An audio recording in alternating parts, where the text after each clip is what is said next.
The great director గారు ముత్యాల సుబ్బయ్య గారికి, నా సోదరులు ఇప్పుడే వెళ్ళిపోయారు మ్యూజిక్ డైరెక్టర్ కోటి గారికి, వేదిక మీద ఆశీనులైన అందరికీ పేరు పేరున, విచ్చేసిన వారందరికీ పేరు పేరున, ప్రెస్ మీడియా సోదరులకు అందరికీ పేరు పేరున నా నమస్కారాలు. ఎడిటర్ మోహన్ గారు వారి గురించి చెప్పాలంటే టైం ఏమో సరిపోదు, ఎందుకంటే ఒక సినిమా గురించి చెప్పడానికే సరిపోదు. నేను నటించిన అన్ని సినిమాల గురించి చెప్పాలి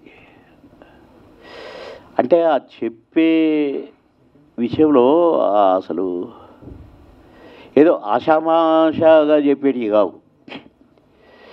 వారు వారి ప్రతిభ, వారి ఆలోచన విధానం ఎంత గొప్పదో నాకెందుకో నేను బాగా క్షుణ్ణంగా అర్థం చేసుకున్నానా అని అన్నట్టుగా అనిపిస్తుందండి నాకు. ఎందుకంటే వారి ఆఫీస్ కూడా వెళ్ళాను. ఎంత గొప్ప ప్రొడ్యూసర్ గారంటే, ఎడిటర్ గారు సంగతి తర్వాత చెప్తాను, ఇప్పుడు ప్రొడ్యూసర్ గారి సంగతి చెప్తాను. ముందు కథ అప్పుడే ఇది తీయాలి అనుకున్నారు అంటే అది హిట్టే. ఇందాక అన్నారు ప్రొడ్యూసర్ గారు నా సినిమాలన్నీ హిట్టే అని. కథని ఎలా మలచాలి, ఇప్పుడు మావగారి సినిమా ఉంది, తమిళ్లో ఒక హిట్ అయిన సినిమే, కానీ వారు తీసుకున్న శ్రద్ధ, వారు దాన్ని తయారు చేసుకున్న తీరు, దీన్ని ఇంకా పెద్ద హిట్ కొట్టాలని వారు వేసిన ప్లాను అమోఘం అంటే అమోఘం. ఆఫ్టర్ ఆల్ బాబు మోహన్ అంటే క్యారెక్టర్లుగా కూడా, క్యారెక్టర్ ఫిట్నెస్గా కూడా ఎలా ఉండాలో వారికి తోచినంత, వారికి తెలిసినంత గురి నేను ఎవరికి తెలియదేమో అనుకుంటుంటా. ఎందుకంటే నేను చాలామంది ప్రొడ్యూసర్స్తో యాక్ట్ చేశాను, తెలుగు, తమిళ్, కన్నడ, హిందీ అన్ని భాషల్లో కూడా చేశాను. నా అదృష్టం. కానీ వేళ్ళ మీద లెక్క పెట్టే ప్రొడ్యూసర్స్నే నేను చెప్పగలుగుతాను. అంటే ఈ కోవకు చెందిన వాళ్ళు, వారు క్యారెక్టర్ల, హీరో దగ్గర నుంచి కమెడియన్ల దగ్గర నుంచి ఈ క్యారెక్టర్కు ఇతనే కరెక్టు అనుకుంటే అతన్ని వదలడండి. డేట్లు కుదరకపోయినా వదలడు. సినిమా స్టార్ట్ కాకపోయినా పర్వాలేదు, కానీ ఆ ఆర్టిస్ట్ కావాల్సిందే అనుకుంటారు, ఆ హీరో కావాల్సిందే అనుకుంటారు. వారి సక్సెస్కి కారణాలు ఎన్నో ఉన్నాయి, ఇట్లాంటివి ఎన్నో ఉన్నాయండి. నా డేట్లు కుదరలేదు మావగారి సినిమాకి, 30 రోజులు కావాలన్నారు. అప్పుడు రోజుకు 6 షూటింగ్లు చేస్తున్నాను, 6 షిఫ్ట్లు పనిచేస్తున్నాను. అక్కడికి నేను చాలాసార్లు రిక్వెస్ట్ చేసుకున్నాను ఆఫీస్కి వెళ్ళి, సార్ ఈ ఒక్కసారికి నన్ను వదిలేయండి సార్, ప్లీజ్ సార్, నాకు అస్సలు కుదరట్లేదు సార్ అంటే 30 నుంచి 25కి వచ్చారు, 25 నుంచి 20కి వచ్చారు, 20 నుంచి 15కి వచ్చారు. కానీ నేను 12 కంటే కుదరదు సార్ గురువుగారు అన్నాను.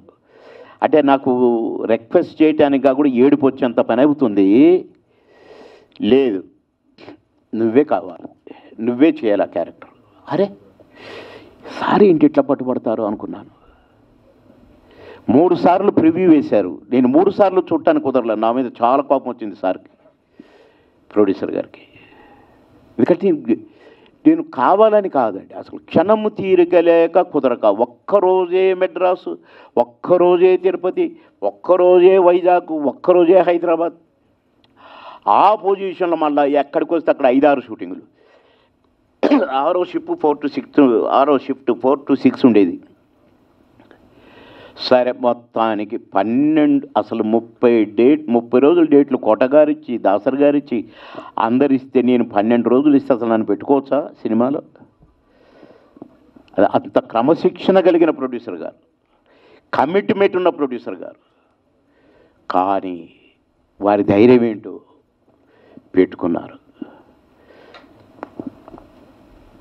పెట్టుకోవడమే కాదండి, సినిమా రిలీజ్ అయిన తర్వాత నేను వైజాగ్లో ఉన్నాను ఒక షూటింగ్లో. నేను ఆ 2-3 గంటలు ఏదో నాకు కొద్దిగా రెస్ట్ ఇస్తే, అమ్మ 3 గంటలు పండుకుందామని వచ్చాను. తలుపు కొడితే తీశాను. ఎడిటర్ మోహన్ గారు. గుండె జల్లు మనది నాకు. అమ్మా, నన్ను తిట్టడానికి వచ్చారు, డేట్ల కాడ కిరికిరి చేశాను, నేను డేట్లు తొందరగా ఇవ్వలేదు, 3 months దాకా నేను డేట్లు ఇవ్వలేకపోయాను అని అనుకుంటే వచ్చి కూర్చున్నారు. కూర్చొని బాబుమోహన్ గారు చాలా బాగా చేశారు అన్నారండి. అసలు అది చెప్పడానికి వైజాగ్ రావాలా? ఎడిటర్ మోహన్ గారు, గ్రేట్ ప్రొడ్యూసర్ గారు, అదే ఒక ప్రశంస నాకు. ఎట్లంటే, నువ్వు సినిమా చూడండి మంచిదైంది, నేను బాగా కోపం వచ్చింది నాకు నీ మీద, అందరూ చూశారు కానీ నువ్వు న్యాచురల్గా చేసినట్టుంది అని చెప్పినా నిన్ను మెచ్చుకున్నారు. అది ప్రొడ్యూసర్ అంటే. ఇన్ని సినిమాలు చేశాను కానీ అట్లా వచ్చి ఒక సినిమా సక్సెస్ అయితే సంతోషపడతారు, సెలబ్రేట్ చేసుకుంటారు. సరే, డబ్బులు లేకపోతే అన్నీ ఉంటాయి కానీ ఒక ఆర్టిస్టును ఏదో పని మీద వచ్చారో ఏమో, లేక నా కోసం వచ్చారు కానీ వైజాగ్ వచ్చి ఎక్కడో షూటింగ్లో ఉంటే నన్ను నేనున్న హోటల్కి వచ్చి అభినందించారంటే, ఇదిరా ప్రొడ్యూసర్ అంటే, ఇలా ఉండాలి, గ్రేట్నెస్ అంటే ఇది అని చెప్పి నేను చాలా సంతోషపడ్డానండి. అలా చాలా ఉన్నాయి వారి గురించి చెప్పడానికి. కెమెరా పక్కన కూర్చుంటాడండి, డైరెక్టర్ గారు పక్కన ఉంటాడండి, కళ్ళు మాత్రం ఆర్టిస్ట్ మీద ఉంటాయండి. అంటే ఆయన ఏం చేస్తున్నాడు, డైలాగ్ ఎట్లా చెప్తున్నాడు, ఎటు చూస్తున్నాడు, అన్నీ మామూలు అబ్జర్వేషన్ ఉండదండి. 1000 భూతద్దాలు చూస్తుంటాయి. ఆ 1000 భూతద్దాలు చూసేది నటనే కావచ్చునేమో కానీ ఎడిటింగ్ అయిపోతుంటుందండి మైండ్లో. ఎడిటింగ్, ఈ షాట్ ఇక్కడ కరెక్ట్, బాగా ఇది ఇక్కడ, దీన్ని సడి పెడితే ఇదే జరుగుతుంటుందండి. సినిమా అయిపోయేసరికి ఎడిటింగ్ అయిపోద్దండి. నెగిటివ్ లాగానే ఉంటుంది కానీ ఎడిటర్ మోహన్ గారి దృష్టిలో సినిమా అయిపోయింది, ఎడిటింగ్ అయిపోయింది, ఆ రీరిక్కడ ఇంకెప్పుడు పోదాం అనే రేంజ్లో ఉంటారండి. ఇది నేను వారిలో గమనించిన గొప్పతనాలు. వారన్ని హిట్లు కొట్టారంటే మాలాంటి వాళ్ళకు మంచి మంచి క్యారెక్టర్లు ఇచ్చి నంది అవార్డులు ఇప్పించారంటే వారి ప్రతిభ, వారి ఆలోచన విధానం, వారి సిన్సియారిటీ, పనే దైవం అంటారు కదా, ఆ దైవంగా పనిని స్వీకరించారు కనుకనే వారు చేయగలిగారండి. ఇట్లా సినిమాకు 1 గంట మాట్లాడితే కూడా సరిపోదు వారి గురించి కనుక వారు అందుకే ఎడిటర్ మోహన్ గారు అయ్యారు. ఎడిటింగ్లో వారిని మించిన వారు అసలు నేను అప్పుడప్పుడు గమనిస్తాను, చిన్నగా చూస్తా, అట్లా ఎడిటింగ్ జరుగుతుంది అనుకొని నవ్వుకుంటా. అంటే నాకు ఇష్టము సార్ అక్కడ కూర్చొని చూస్తూ ఆ షూటింగ్ చేస్తుంటే నేను బాగా సంతోషపడేవాడిని. అయితే ఇది ఎందుకు చెప్పానంటే వారేంటనేది అది చెప్పాను. ఇక హిట్లర్ మామగారి క్యారెక్టర్కు, బావబామ్మర్ది క్యారెక్టర్కు ఈ హిట్లర్ క్యారెక్టర్కు సంబంధమే ఉండదండి అస్సలు. అదే కాదు, శుభమస్త ఏమడి పెయింట్ చూసుకోండి, శుభమస్తు కూడా అసలు ఆ సుధాకర్ గారు, నేను ఆ సాంగ్లో బాగా చిన్న బిట్లు, దాంట్లో షూటింగ్ వదిలేసి నేను బిస్కెట్లు తింటుంటాను. అసలు ఎలాంటి క్యారెక్టర్స్ వేయించారు నాతో, ఒక్కొక్క సినిమాలో ఒక్కొక్క రకమైన క్యారెక్టర్. ఇక హిట్లర్లో కూడా నేను కమెడియన్ కాదు, దాసర్ గారితో ఒక సెంటిమెంట్ టైప్ క్యారెక్టర్. అసలు నన్ను అన్నా చూసావా అన్న అని తిరిగినోడిని ఆ అంత సెంటిమెంట్ క్యారెక్టర్ వేయించడం అంటే గట్స్ ఉండాలి ప్రొడ్యూసర్కి. అలాంటి గ్రేట్ ప్రొడ్యూసర్ గారు. నాకు హిట్లరు సెకండ్ రిలీజ్ అంటున్నారు కానీ నాకు అట్లా అనిపించట్లేదండి. ఎందుకంటే నేను వారం రోజుల నుంచి వారి ఫోన్ కాల్స్ వింటున్నాను.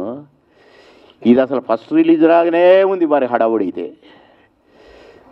ఖచ్చితంగా హిట్లర్ లాంటి సినిమాలో చిరంజీవి గారు, నేను వారి ప్రతి సాంగ్ నా మైండ్లో ఉంటుందండి. ఆ డ్యాన్సు, ఆ కట్స్, ఆ కసి, ఆ చూపు, చిరన్నను మించిన వారు లేరని నేను ఫీల్ అవుతూ ఉంటాను. అన్ని పాటలు అసలు 1 కాదండి, కానీ హిట్లర్లో 2 పాటలు అన్ని పాటలను బీట్ చేస్తే అనిపిస్తుందండి. నడక తెలిసిన నవరాత్రి అసలు ఆ రంభ ఇట్లా మోకాళ్ళ మీద నడుస్తుంటుంది, కరెక్ట్గా మ్యూజిక్కి చిరన్న చూపు ఉంటుంది. అసలు అది అలా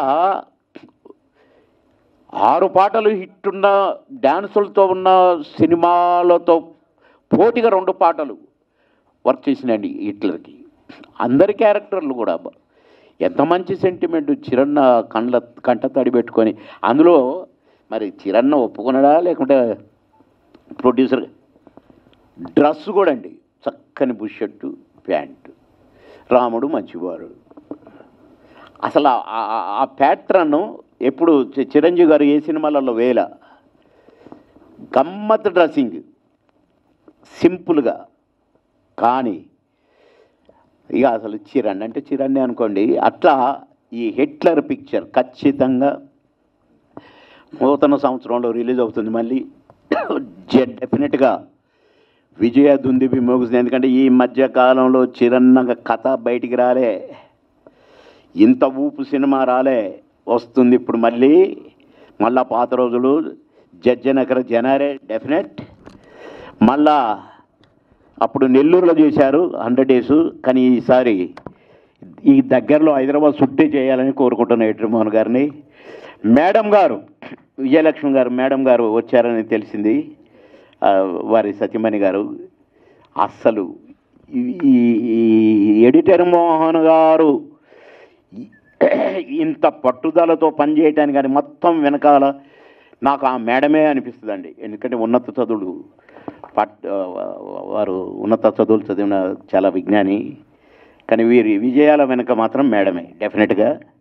ఇక మా రాజా ఉన్నాడు, మా హీరో ఉన్నాడు, వాళ్ళని ఇక్కడి నుండి చూస్తున్నాడు నేను. వారిని కూడా హిట్లర్ గారు లైన్లో పెట్టారు. కొడుకును హీరోగా లైన్లో పెట్టారు హిట్లర్గా, ఒక కొడుకును డైరెక్టర్గా కూడా హిట్లర్గా పెట్టారు. కనుక ఈ సినిమా మళ్ళీ 100 రోజులు ఆడాలి, ఇంకెక్కువ ఆడాలని కోరుకుంటూ వారికి అడ్వాన్స్గా కంగ్రాట్స్ చెప్తూ ప్రేక్షక దేవుళ్ళందరికీ ఈ హిట్లర్ సినిమాను మరొకసారి విజయ దుందుబి మోగించాలి. తమ్ముళ్ళు, అన్నలు, అక్కలు బ్రహ్మాండంగా నవ్వించిన కదా.